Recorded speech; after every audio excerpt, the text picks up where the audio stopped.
Bo'pti ona, yaxshi o'tiring, men ketdim. Hey bolam, shoshma. Ha? Labbay? Ishga ketishingdan oldin menga $200 qarz berib ketgan. Qarz? Ha, qarz. Nima qilasiz uncha pul?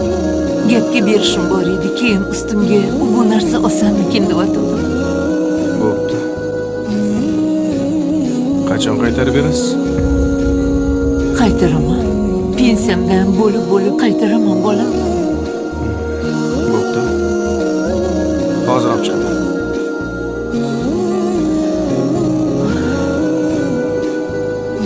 Xo'p.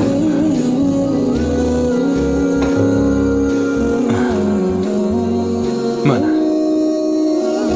Faqat vaqtida qarzingizni uzasiz. Kelishdikmi? Albatta qaytaraman. Rahmat bolam. Yana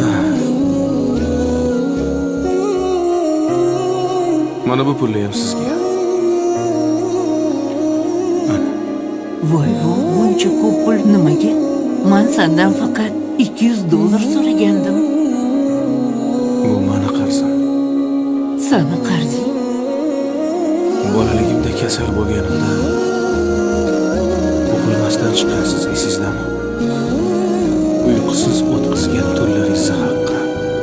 Bu pullar shularning bittasiga yetsa boshqa edi. Voy, bolam.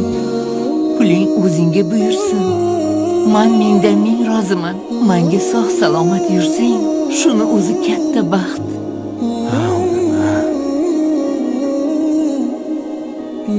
Mani yana bitta qarzim bor. Yana qanaqa qarz?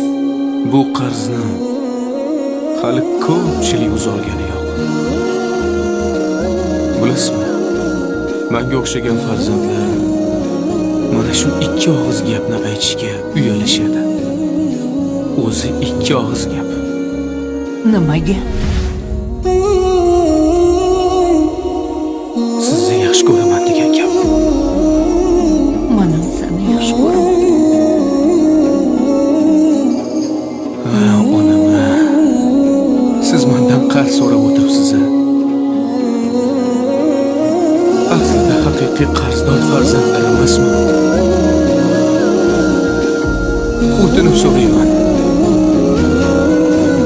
Mana shu qarzlarimni bo'lib to'lagunimcha iltimos. Meni tashlab bu dunyoni tark etib qolmang.